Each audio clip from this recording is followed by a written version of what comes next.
Buenas, les vamos a hablar sobre la estadística inferencial. Mi grupo está conformado por Rosa Elvira Blanco Cárdenas, Yulineis Villacabarcas y mi persona, Keila Cervantes. Bueno, como introducción tenemos que este análisis estadístico evalúa variables como la edad, el sexo, el índice de masa corporal, ejercicio semanal, consumo de tabaco e hipertensión en 100 participantes. Este método utiliza descripciones inferenciales como las pruebas de Chi cuadrado y T-Student con un nivel de significancia del 5% para identificar diferencias y asociaciones claves relacionadas con factores de riesgo de salud.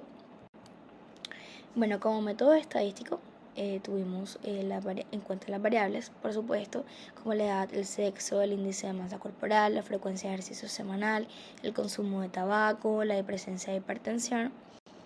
Y aquí en la edad, respecto a esto, se puede observar una media con un promedio de edades de 46.2 años de los participantes, la desviación estándar, la variable en las edades más altas con una desviación estándar de 22.9 años, la moda, que el valor más frecuente es de 21 años, lo que indica que hay una concentración notable de participantes muy jóvenes.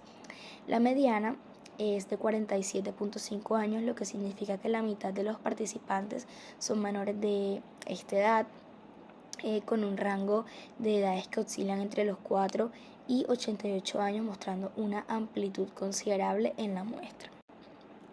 Como índice de masa corporal, se observa una media promedio que es de 28.1, lo que sugiere que en general los participantes se encuentran en el rango de sobrepeso. La desviación estándar es de 9.18, indicando una variabilidad notable en el índice de masa corporal. La moda, el índice de masa corporal está más frecuente, que es de 34.4, sugiriendo que hay un número significativo de individuos en el rango de obesidad. La mediana es de 27.3, lo que indica que el 50% de los participantes tienen un índice de masa corporal igual o menor a este valor. En el rango, los valores de índice de masa corporal varían entre los 18.7 y 47.7, lo que refleja diferencias significativas en la condición física de los participantes. En la frecuencia del ejercicio a la semana, respecto a la frecuencia del ejercicio a la semana, se observa una media. En promedio, los participantes realizan ejercicios 3.26 días a la semana. La desviación estándar es de 2.31 días, lo que sugiere una variabilidad en la frecuencia de ejercicio. En la moda, la frecuencia más común de ejercicio es de 5 días por semana, la mediana es de 3 días, lo que indica que el 50% de los participantes hacen ejercicio 3 veces o menos. En el rango, la frecuencia de ejercicio varía entre 0 y 7 días, evidenciando diferencias significativas en los hábitos de actividad física. Bueno, respecto al sexo, el 75% de los participantes son masculinos y el 25% son femeninos. Como análisis tenemos que esta distribución de muestras es una diferencia significativa respecto al 50% esperado bajo la hipótesis nula, con un valor P menor que 0.001, lo que indica que hay una desigualdad notable entre los géneros en la muestra. Respecto al consumo de tabaco, el 51% de los participantes son consumidores y el 49% no lo son. Esto nos indica que las proporciones no difieren significativamente del 50, esperado bajo la hipótesis nula. Con un valor P de 0.920, esto nos sugiere que hay una distribución equilibrada entre ambos grupos. Bueno, en la hipertensión podemos observar que el 57% de los participantes presentan la condición, mientras que el 43% no la tienen.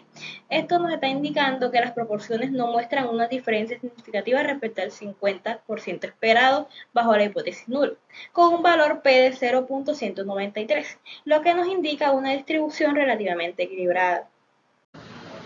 Continuando con el análisis inferencial, en esta tabla se presentan los resultados de una prueba chi cuadrado para evaluar la asociación entre el sexo y la hipertensión. Se establece la hipótesis nula, que en este caso es que no hay una asociación entre el sexo y la hipertensión. Y la hipótesis alternativa, que esta es existe una asociación entre el sexo y la hipertensión. Para aceptar o rechazar la hipótesis nula, se compara el valor P con el nivel de significancia alfa, que en este caso es 0,05. Todos los valores, como se observa en la tabla, son mucho mayores que 0,05. Por ejemplo, tenemos 0,294, 0,414 y 0,354. Por lo tanto, se concluye que no hay una asociación significativa entre el sexo y la hipertensión en esta muestra de población.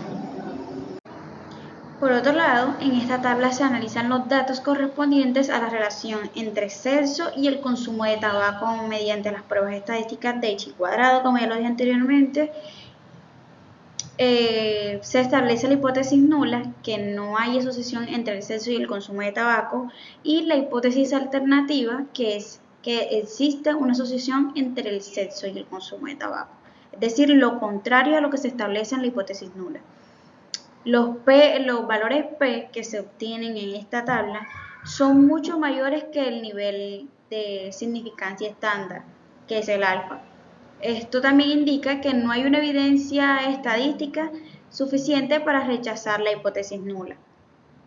El valor de la prueba Fisher también es mayor que el 0,05, lo que también confirma que no hay una asociación entre el sexo y el consumo de tabaco.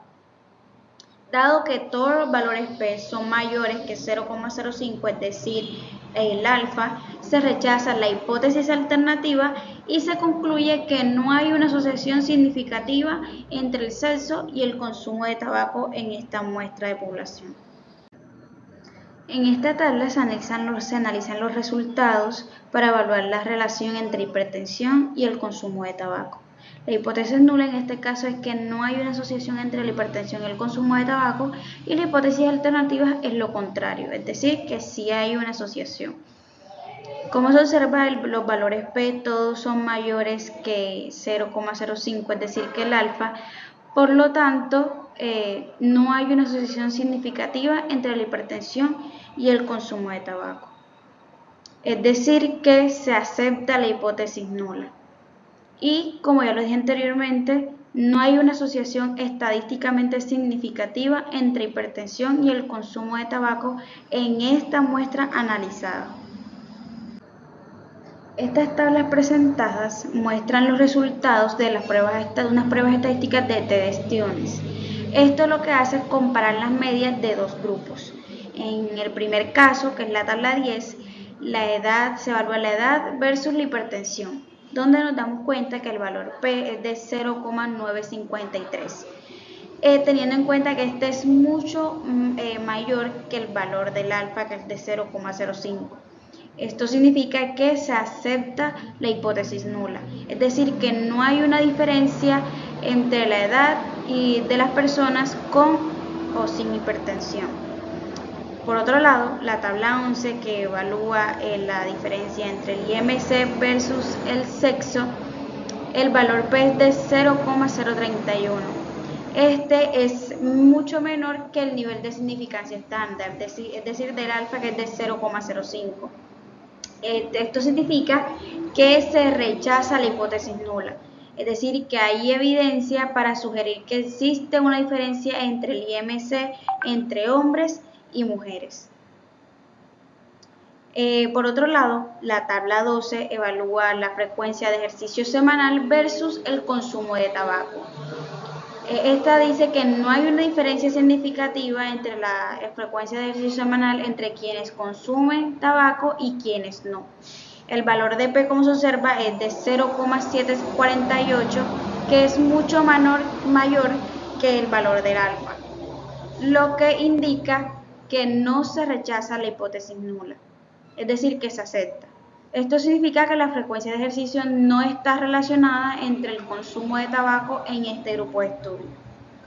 Como conclusión, podemos decir que los resultados aportan información valiosa sobre la salud y el comportamiento de ejercicio de la población.